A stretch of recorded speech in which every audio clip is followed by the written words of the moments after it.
Shalom and happy Passover, everyone. I have the honor to be standing next to Rabbi Mendel Kalmenson, a Chabad emissary to England, and also the acclaimed author of Positivity Bias that many of you have read.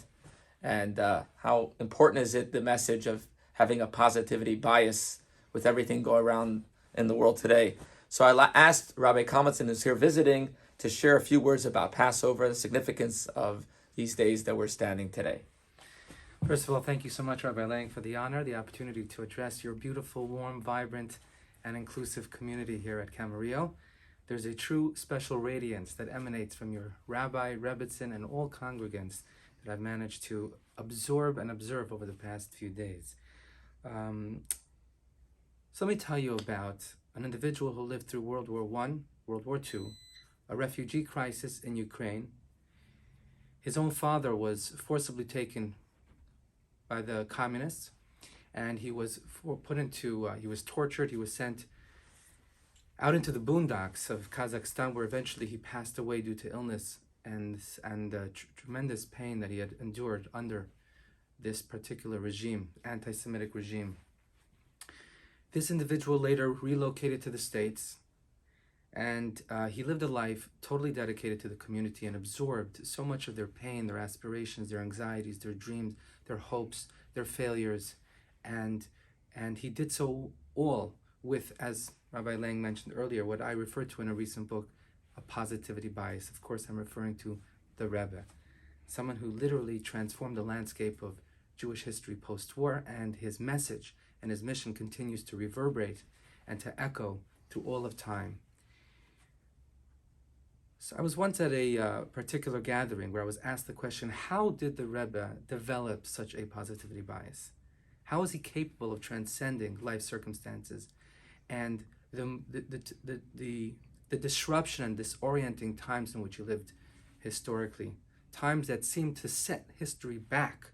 I refer, of course, to World War II, when the Rebbe's own professor very quickly became a Nazi himself. Could you imagine that?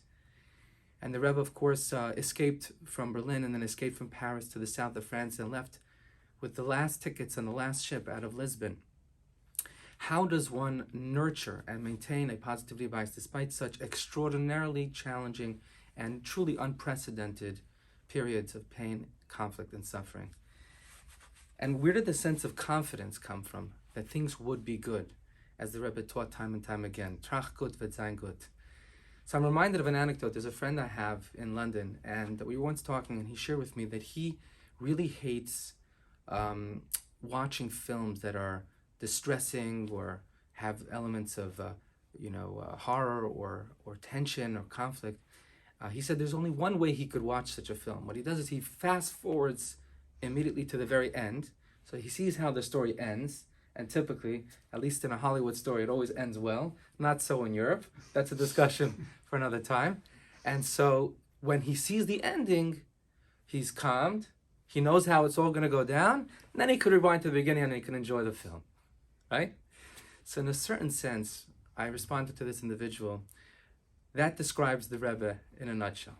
You see, the Rebbe fast forwarded to the end. He knew the end of the story. He knew it would all end well because he had that type of spiritual sensitivity, perception, intuition, and inner knowledge that comes with living a life of piety dedicated to the community and self-sacrifice. But in truth, knowing the end of the story is not something limited to a Rebbe. It's something the Rebbe students and followers, like each one of us, can aspire to. And if you will, the source of this idea is found in the upcoming festival we're about to celebrate. Because as you know, the seventh day is the bridge between the first days and the last days of Pesach. The first days represent the Exodus of old. The seventh day represents the seventh day which represents the splitting of the sea. And thus, really the conclusion of the first days of Pesach, because the Jewish people were not truly free unless and until their enemies were really vanquished once and for all, which took place at the sea.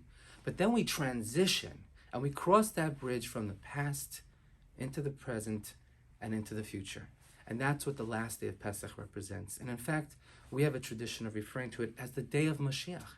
right? You know, you have Father's Day, you have Mother's Day, you have all types of days in the States. Well, in the Jewish tradition and in the Chabad Hasidic tradition especially, we have Mashiach Day. And Mashiach Day is the 8th day of Pesach. And it's fascinating to note that so many of the rituals relating and revolving around this day highlight that spirit, that sense, that sentiment from the future. It's really not back to the future, but present to the future that we experience on that day. And this is manifest in a number of ways. One of them is that the prophecy we read, the Haftorah on the 8th day, is perhaps the most famous and the most epic and the most transformative, the most radical, truly revolutionary prophecy of all time, spoken by prophet Isaiah 2,600 years ago, give or take, at a time when the Jewish people were facing immense devastation and destruction. Right? If you read the backstory, you'll realize just how disorienting that time was for the Jewish people. And in that, amidst that horror, amidst that despair, amidst a situation that seemed utterly, absolutely, irrevocably bleak, comes Isaiah and he talks about a new world order. He talks about a reality where people will pursue peace rather than war, right? The wolf will lie with the lamb. They will beat their plowshares. They will beat their swords into plowshares. They will take instruments of death and turn them into tools for life, etc., etc., etc. That prophecy was born not during a time of peace or privilege, but rather during a time of complete and utter devastation and destruction. And so, in a certain sense, the day of Mashiach was the day the Jewish people as a whole were able to fast forward to the end of the film.